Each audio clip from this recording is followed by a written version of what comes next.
And Birmingham City caused more pain for Sheffield United. Of course, Sheffield United getting off to a disaster start to their championship season with probably the result of the weekend for Bristol City. A 4-1 win against Sheffield United up against the Birmingham City side that started the season very well in terms of their performance. Disappointed for them not to come away with the 3 points against Ipswich, but so many positives they can take from their opening game of the season, and two completely different contrasts of emotions between the two sides going into this Carabao Cup game in the second game of the overall season so far. If you're a Birmingham City fan, then do hit subscribe on this channel. We do a lot of championship content and talking about Birmingham City pretty much most days as well, so do hit that subscribe button if you are a Birmingham fan.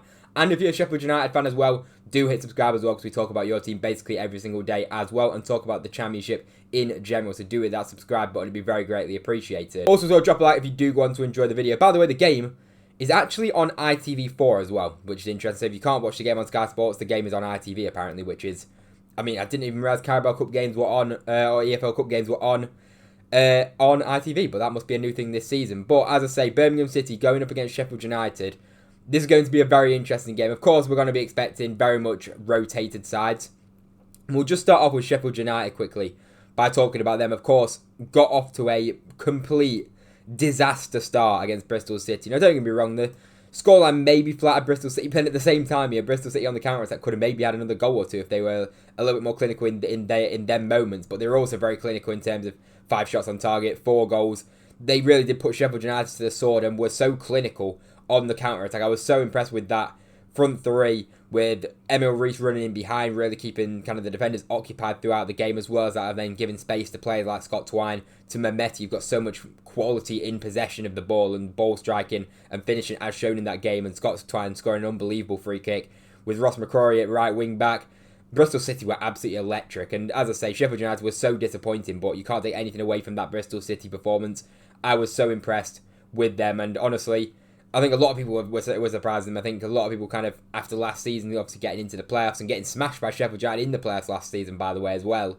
A lot of people had Bristol City maybe falling off down to mid-table, which they very well could do come the end of the season. It's only one game, of course, but as far as performances go and statement performances, Bristol City definitely gave a statement performance. But as for Sheffield United, Birmingham City's opponents in this game, I think it's very positive sounding in terms of the fact that you look at, especially that backline at Sheffield United.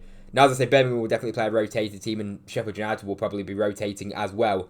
But, you know, I want to talk about them kind of defensive options for Sheffield United, where Norrington Davis, I made a TikTok about, I think it was genuinely one of the worst championship performances, and as far as a centre-back goes, I have ever seen on live television. Like, this guy was diabolic. He was at fault directly for 2 goals. Well, really bad one for the 4th goal, like completely just passing the ball out to Bristol City, who then went on to score. A genuinely disastrous performance from him, and Sheffield United fans have genuinely been saying on Twitter, saying they don't want to see him in a Sheffield United shirt again, which, I mean, I'm a QPR fan, and we're linked to signing this guy. Please stay away. Whenever I watch this guy play, I think, this guy just, he doesn't look right. He doesn't look right playing with Sheffield United. I don't know what it is. I mean, maybe the fact that the guy doesn't look at the level at all, but it just feels weird, and him going to QPR does not feel right, so please, QPR, don't make that one happen. But as I say, this guy was diabolical in the game, and chances are he's probably going to be starting again, because the only other defender that they've got in terms of the squad is Jack Robinson. They might maybe call up somebody from the 21s or 23s, whatever it is nowadays. Because as I say, centre backs, they got Norrington Davis, who's centre back / left back, Jack Robinson, who's just coming back from injury. I mean, he's also linked with the move to Wrexham as well, and Tyler Binden as well, who had a pretty disastrous debut as well. But it's always tough next to Norrington Davis. So I don't really know who's going to be kind of playing in that centre-back role. When you look at it, it probably is, chances are, going to be Norrington Davis rocking up again as that centre-half, with maybe Tyler Binden or maybe somebody else coming in. I'm not too sure. We'll wait and see. As I say, defensively, Sheffield United don't look strong in the slightest. And going away then to St Andrews, to Birmingham City, it's going to be another very difficult game, you have to say, for Sheffield United. And as I say, they are going to probably rotate a bit. You'd imagine some of these players that are on the bench for Sheffield United will come into the team for this game. But as I say, it's going to be very, very difficult to go to St Andrews and for Sheffield United to go and get a result with, as I say, probably a rotated side. And we'll go on to Birmingham's kind of squad and their squad depth in a second to kind of show the level. Because Sheffield United have obviously sold quite a few players. Obviously, we know that Vinny Souza's gone, which is going to be such a big loss for them. And then they've also lost the centre-backs, Hodzic, as the two main losses. Then, of course, they've had them loan players from last season as well. You even look at that, Hamza Chowdhury came in at right back and did very well in the second half of the season. You've lost your centre-backs that came in on loan. Of course, you had Sutar in the first half of the season. And as well as that, you also had Rob Holding on loan as well, who played his part in games as well. So they've lost a lot of quality in that squad. And it's definitely making a lot of people doubt Sheffield United in terms of their chances this season. Of course, new manager and Ruben Sellers as well, which is a bit of a controversial one. You're getting rid of Chris Wilder. Of course, he didn't get them promoted. They did kind of bottle it towards the end of the season, but they still got a ridiculous points total. It might take a little bit of time for Sheffield United to kind of adapt to the new manager. They definitely need bodies in come the end of the transfer window, which I'm sure they'll be working on getting stuff done. And as I say, there's still a lot of work for Sheffield United to do. And for Birmingham City to be playing them at this time, obviously it's only the Cup. It's only the Carabao Cup. It's not the end of the world if they do lose. But it's an ideal time, you'd say, for Birmingham City to be coming up against Sheffield United right now. And as for Birmingham City, of course, off the back of a very positive performance against Ipswich, where, in my opinion, they 100% deserve the win. It was such a shame how they got done over realistically by the ref for a penalty at the end where, in my opinion, it was just never a penalty. And they're coming into it with a lot of positivity, obviously, at St Andrews again. And this is going to be a game where Birmingham City definitely fancy their chances, because I want to just pull up the kind of squad depth that Birmingham play, because it is going to be, we'd imagine, a much changed lineup to what we saw in the opening game in the Championship season. You'd imagine quite a few players are going to go out of the team, and there's going to be some of them backup players coming in. But what I'm saying is, when, as I was showing you the Sheffield United bench before, compared to the Birmingham City bench that they've got ahead of this game, you had Tommy Doyle that came in off the bench, Ethan Laird, Lyndon Dash. You can imagine all the Don Hetman. You imagine all these players will be coming in. You imagine James Beadle will get a chance in goal as well, which is a big opportunity, by the way, for James Beadle, because I think if I was to critique one little bit of the Birmingham City performance, or the main part of the Birmingham City performance I'd critique, would probably be Ryan Alsop. Now, he didn't make any mistakes leading to a goal, but he definitely could have done on another day.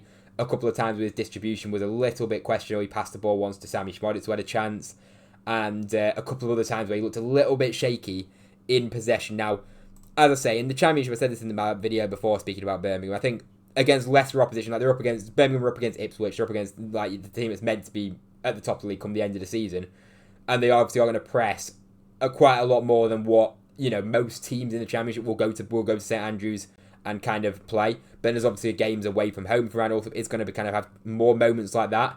There's definitely then the question mark where you think, could maybe James Beadle make his way into the side? So I'd say that's definitely something where it's something that isn't guaranteed with Allsop for the whole season. I think if he continues kind of, if he does make a few mistakes that maybe lead to an odd goal or two, I think James Beadle will be breathing down his neck. And he's got a great opportunity in this game against Sheffield United if he can keep a clean sheet, put in a good performance, look good, especially in terms of his distribution. I think there's definitely an opportunity, definitely a conversation there, potentially later down the line, where James Beadle can maybe force his way into that team. But obviously, it's still, in my opinion, Ryan Allsop's shirt to lose right now. But as I say, definitely a question mark for potentially later down the line. You'd imagine Ethan Laird will come in for Bright Osayi Samuel, who, by the way, I thought was fantastic. I thought it was man of the match, and he got man of the match as well. Was unbelievable on that right-hand side in terms of his physicality and completely locking up Jack Clark over on Ipswich's left and Birmingham City's right. I thought he was absolutely outstanding. And you imagine, as I say, a lot of players that played the minutes here will be kind of coming out of the side. You imagine Cashton will come in. I think that's definitely a guaranteed one that will come in and start. Up front, it'll be very interesting to see how they kind of set up and what personnel they kind of play. Will they play Kyogo again? Will they play Stansfield again? I imagine maybe they'll play one of them and then maybe bench the other one. But as I say, so much quality on the bench in that Birmingham City side. They've also got, of course, Dutch could have signed as well, who's still not fit right now, but he'll be fit very soon and he'll be ready to go. And that's another option in that Birmingham City attack. As I say, you'd imagine probably Lyndon Dykes will come into this game, and then you'd have either Kyogo or Stansfield playing maybe behind the striker again. You'd imagine the way that Birmingham City would set up in that game. But as I say, so much quality in that team, so much quality in depth, and it's an opportunity for these players who are fringe players right now in Birmingham City who didn't start the first game, because that starting 11 was really impressive for me. It's a chance for these fringe players to come in and stake their claim. This is what Birmingham City have kind of built right now in terms of competition for places, in terms of quality of depth in the squad. Games like this in the Carabao Cup, for these kind of players that are fringe players, is a huge, huge opportunity for them to step into the side, put in a good performance against the Sheffield United team, which we do expect, realistically, even though they did lose 4-1 to Bristol, we expect them to still be up there come the end of the season. We should do. and it's a great opportunity for players like that to come in, put in a good performance, and state their claim to Chris Davis that they're definitely ready to come in at any given point in the Championship. And as I say, this is what Birmingham City are building with the quality of the squad, and even a couple more signings they might make before the end of the window to make that squad even stronger. I have absolutely no doubts from watching that performance against Ipswich that Birmingham City will be up there come the end of the season. I had them third in my predictions, and honestly, I really do believe they can get up there when you compete in the way that they did against Ipswich, and for the majority of the game having the being the better side by far in my opinion. It definitely is a building block for Birmingham City for going forward, and for potentially, it's big for confidence in terms of the fixtures that they've got coming up. And as I say, there's not a lot riding on this Carabao Cup game. It's only a cup game at the end of the day. If they lose the match, it doesn't matter for either side. But of course, for confidence for Birmingham City, I think especially it's a great opportunity for these players to state their claim, and as I say, potentially for the league matches coming up, state their claim to get themselves into that starting 11. So I'm really looking forward to seeing the game and kind of seeing what kind of team Birmingham City do set out with, and the same as Sheffield United as well. And as I say, two good teams that we expect to be up there at the Championship. It's a kind of game where both teams might be playing fringe players, and it's going to show who's got this kind of stronger squad, which I really do believe Birmingham City have a really good squad going into the new season. So let me know what you think of the Carabao Cup game in the comment section down below. Definitely looking forward to be watching that one. If you enjoyed the video, drop a like down below. If you're a Sheffield United fan, hit subscribe. If you're a Birmingham City fan, hit subscribe as well, because we talk about your teams, as I say, pretty much every single day. So it'd be very greatly appreciated if you'd like, comment, and subscribe. Anyway, thank you very much for watching. I hope you enjoyed, and I'll see you in the next one.